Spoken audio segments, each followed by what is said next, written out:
नमस्कार, मेरा नाम प्रीति है। मेरे इजी हिंदी लर्निंग चैनल पर आपका बहुत-बहुत स्वागत है। मैं प्रस्तुत हूँ एक और अपठित गद्यांश लेकर और आज मैं लेकर आई हूँ वो अपठित गद्यांश जो आ से लेकर मतलब बिना मात्रा वाले शब्द भी उसमें शामिल होंगे।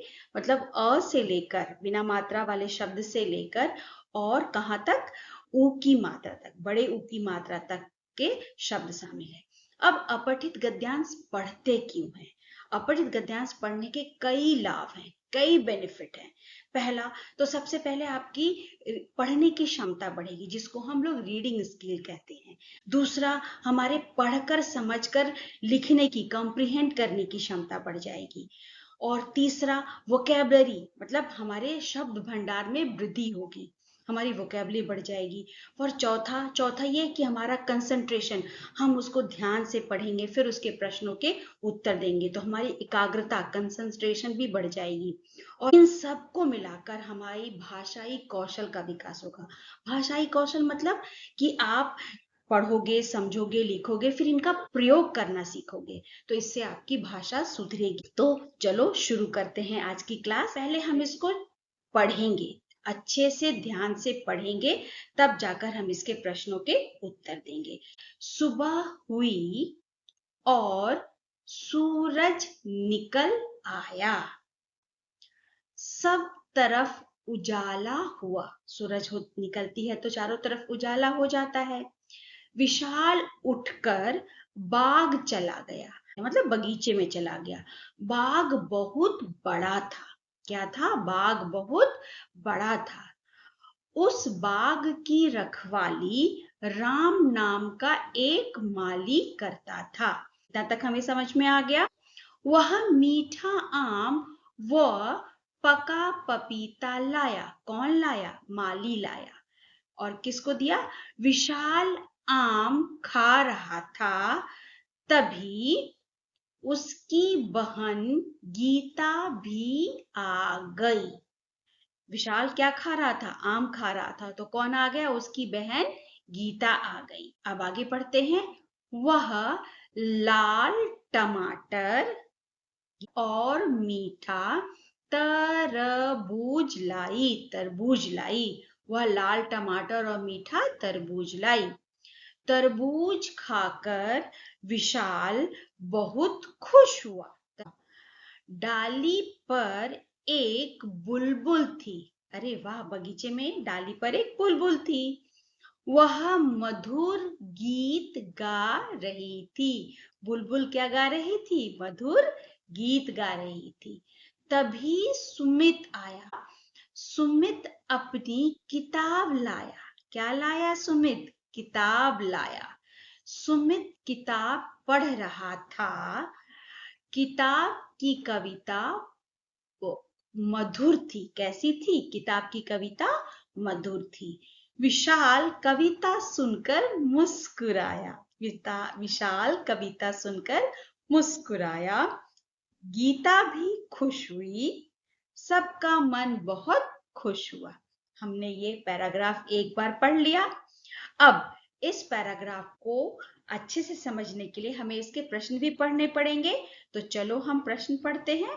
प्रश्न पढ़ने के लिए देखो, सूरज कब निकल आया? यह प्रश्न था ना। सूरज, सुबह हुई, सूरज निकल आया। ठीक है। विशाल उठकर किधर चला गया? पढ़ा था ना। विशाल उठकर किधर गया था? बाग। बाग चला गया था। रिक्त स्थान भरिए। बाग की रखवाली डैश नाम का माली करता था। किस नाम का माली करता था? अभी नहीं बताऊंगी, हाँ, ढूंढेंगे उसमें तब। सुमित अपनी डैश लाया। सुमित क्या लाया? विशाल कविता सुनकर दुखी हुआ। क्या ये वाक्य सही है? क्योंकि यह क्या है? सही और गलत का निशान लगाइए। तो हमें सोचना पड़ेगा, विशाल कविता सुनकर दुखी हुआ कि खुश हुआ, ये तो हमें गद्यांश से पता चलेगा। सुमित किताब पढ़ रहा था। तो चलो देखते हैं कि क्या, अब इसके आंसर ढूंढते हैं, एक एक करके इसके आंसर ढूंढेंगे। ओके, चलिए अब हम उनके प्रश्नों के उत्तर ढूंढते हैं। तो हमारा पहला प्रश्न था, सूरज कब निकल आया। सूरज कब निकल आया, तो हमको कहाँ मिल रहा है, पहली लाइन में ही हमें इसका आंसर मिला। सुबह हुई और सूरज निकल आया। ये हमारे क्वेश्चन नंबर वन का पहला आंसर है। हमेशा अपठित गद्यांश भरते समय अंडरलाइन जरूर करें, इससे आपकी गलती कम से कम होगी। और दूसरा प्रश्न था हमारा, विशाल उठकर किधर चला गया। दूसरा प्रश्न है, विशाल उठकर बाग चला गया। तो ये भी हमें मिल गया। तो ये हमारा दूसरे प्रश्न का उत्तर है, क्वेश्चन नंबर 1 का 1.1 एंड 1.2। तो हमें ये दोनों आंसर मिल गए। अब रिक्त स्थान में था हमारा, बाग की रखवाली डैश नाम का मालिक करता था। अब हम इसको पढ़ते हैं, कहाँ है वो लाइन।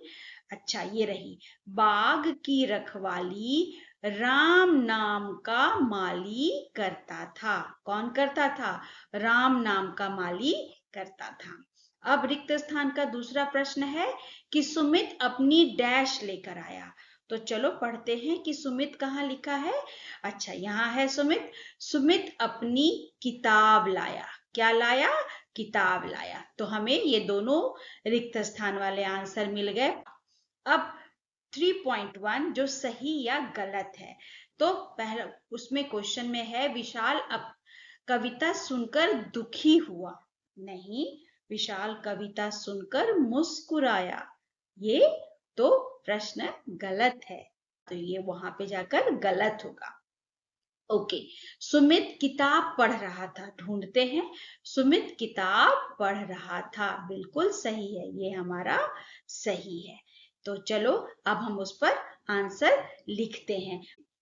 ओके, तो पहला है, सूरज कब निकल आया। हमने क्या देखा था, सूरज सुबह हुई और सूरज निकल आया। हमने वहां पे अंडरलाइन कर दिया है, तो हम बस अब इसको लिख देंगे। आपको क्वेश्चन पेपर पे नीचे लाइन मिलेगी, आप वहीं पर लाइन के नीचे लिख सकते हो। नोटबुक में लिखने का तरीका अलग होता है, और वर्कशीट या प्रैक्टिस पेपर में आंसर हमेशा लाइन के नीचे, ना कि लाइन के ऊपर। इसीलिए ध्यान रखना, जब भी आप प्रैक्टिस पेपर सॉल्व करते हो तो आंसर हमेशा लाइन के नीचे। विशाल उठकर किधर चला गया, विशाल उठकर बाग चला गया। ठीक है, तो ये भी हमने वहां पे अंडरलाइन कर दिया है, सेम टू सेम यहाँ पे लिख देंगे। ठीक, बाग की रखवाली डैश नाम का करता था। कौन, राम नाम का माली करता था। सुमित अपनी क्या लाया, सुमित अपनी किताब लाया। क्या लाया, किताब लाया। चलो इसको भी लिख देते हैं, कोशिश करती हूँ, लिखने में क्या दिक्कत है। किताब लाया। क्या लाया, किताब लाया। शिरोरेखा पे तो शीरू रह गई है। विशाल कविता सुनकर दुखी हुआ। नहीं, वह मुस्कुराया। तो यह गलत है। सुमित किताब पढ़ रहा था। बिल्कुल सही है। तो हमें सारे प्रश्नों के उत्तर मिल गए। तो इसीलिए हमेशा अपठित गद्यांश पढ़िए और उसके प्रश्नों के उत्तर लिखिए, उसका अभ्यास कीजिए। अगर आपको मेरा चैनल पसंद आता है तो प्लीज मेरे चैनल को लाइक करें, सब्सक्राइब करें, शेयर करें, और इसके प्रश्नों के उत्तर मेरे कमेंट बॉक्स में जरूर लिखें। आज के लिए बस इतना ही।